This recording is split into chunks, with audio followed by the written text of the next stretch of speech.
Dan kita bacakan nanti bahwa enough is enough. No, Mr. Jokowi, you have Anda perlu perlu memilih dua hal. Segera sukarela, ya, mundur, ya, atau Anda menghadapi rakyat. Kira-kira demikian. Perasaan kita sudah sama, hati kita, pikiran kita sudah sama, dan bukti-bukti tentang pelanggaran konstitusi Jokowi juga lebih dari cukup. Jokowi sering membodohi rakyat dengan berita palsu, dengan fakta-fakta palsu, dan membayar influencer sama buzzer yang pada dasarnya menyesatkan rakyat, bukan mencerdaskan rakyat. 25 tahun yang lalu kan kita yang ngomongin KKN, iya kan? Ini lebih parah lagi. Ini lebih parah lagi. Masa 20 tahun lagi kita masih ngomongin yang sama? Kapan ini bangsa maju? Jadi harus ada shock terapi, harus ada yang dipenjarain habis ini. Ya, pemimpin seperti di Korea.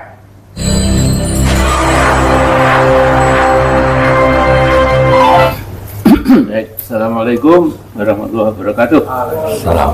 Jadi supaya sampai suaranya agak keras juga, Bung. Agak keras beliau. Ya. Saudara, jadi saya menambah sedikit. Tadi kita berbincang-bincang bahwa proses sejarah setiap bangsa itu ketika bangsa bersangkutan ingin adanya change atau perubahan ke arah yang lebih bagus, itu memang perlu proses. Tetapi ketika momentum sudah datang, maka proses perubahan itu menjadi lebih cepat dan insya Allah berhasil. Amin.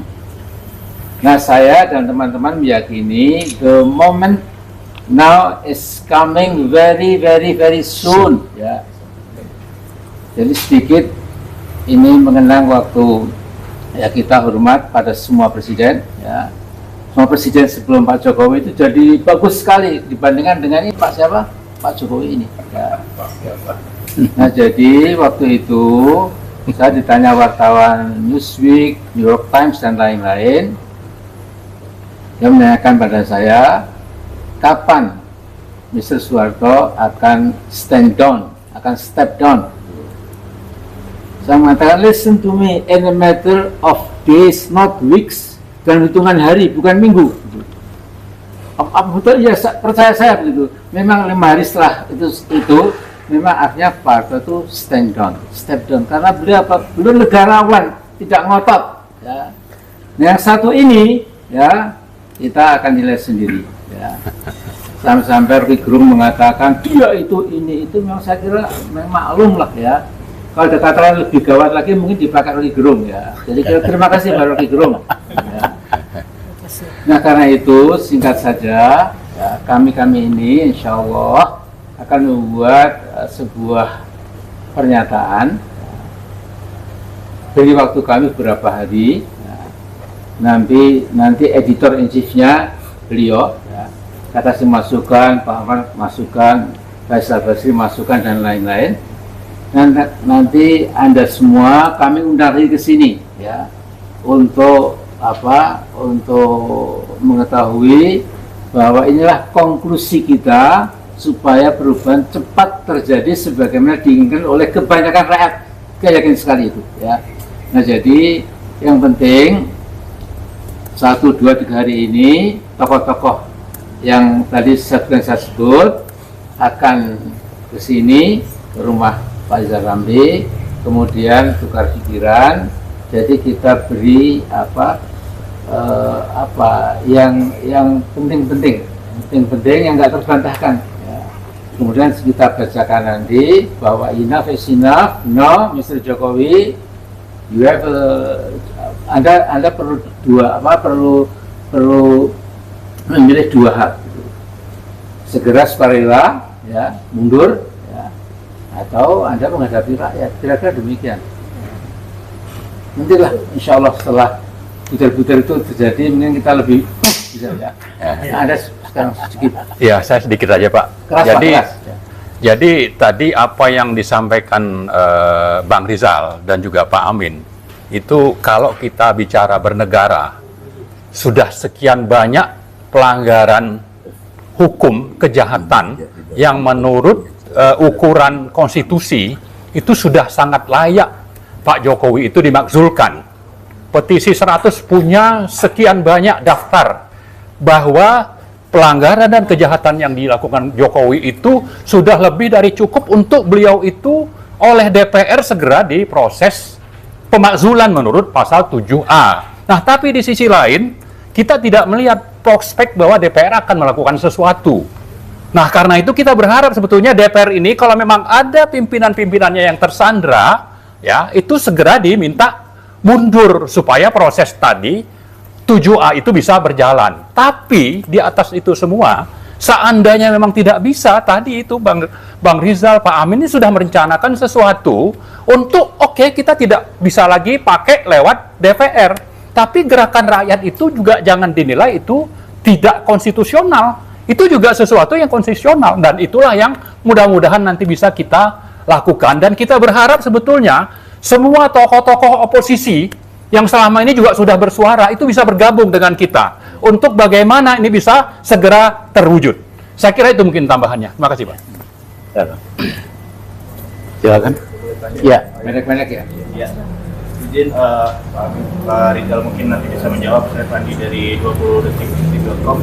Mau tanya sebenarnya apakah tadi kan menyinggung gerakan menurunkan Soeharto begitu di tahun 98, lalu tadi menyinggung bagaimana Jokowi telah melakukan KKN, menggerus demokrasi begitu. Apakah yang dimaksudkan nanti ini akan merencanakan suatu gerakan massa, suatu gerakan mengerahkan massa yang banyak untuk menurunkan Jokowi secepatnya atau bagaimana gitu Pak, detail dan rencananya ini gitu. Makasih Pak. yang penting itu kan kesamaan hati dan pikiran. Dan ini antar para tokoh di berbagai kota sudah nyambung. Perasaan kita sudah sama, hati kita, pikiran kita sudah sama, dan bukti-bukti tentang pelanggaran konstitusi Jokowi juga lebih dari cukup. Ya kan, bahwa itu tergantung Jokowi apa sadar diri sebelum semua jadi bubur atau akhirnya akan berubah jadi kekuatan rakyat yang melakukan perubahan. Karena kondisi objektifnya sudah matang, itu nggak perlu lama-lama banget. Iya kan? Teman-teman mahasiswa dari seluruh Indonesia, iya kan, udah semakin kompak. Tokoh-tokoh buruh kemarin, lihat aja, tokoh-tokoh aktivis, tokoh-tokoh Islam, memang jalan sendiri-sendiri. Tapi ketika waktunya tiba, semuanya akan bersatu bagaikan air bah. Ya, karena mukadimah Undang-Undang Dasar 45 kita kan sederhana. Tugas pemimpin itu mencerdaskan rakyat, memakmurkan rakyat. Jokowi sering membodohi rakyat dengan berita palsu, dengan fakta-fakta palsu, dan membayar influencer sama buzzer yang pada dasarnya menyesatkan rakyat, bukan mencerdaskan rakyat. Nggak ada loh pemimpin di Indonesia menggunakan buzzer sama influencer, karena dia kepengen rakyat kita cerdas. Yang kedua, kalau Jokowi nggak bisa bikin rakyat makmur, jangan bikin susah. Yang terjadi hari ini makmurin kagak bisa, yang ada bikin rakyat makin miskin. Upah buruh naik lebih rendah dari inflasi makanan, itu namanya ngajakin miskin berjamaah. Jadi ini waktunya perubahan akan tiba, ya kan? Dan nanti kita akan ajak teman-teman juga, purnawirawan-purnawirawan, ya, polisi, dan tentara, TNI, tokoh-tokoh akademik dan sebagainya. Time has come, time waktunya Indonesia berubah untuk lebih baik. Tapi cita-citanya dulu nih supaya clear, hanya perubahan mau ganti-ganti kekuasaan, kagak.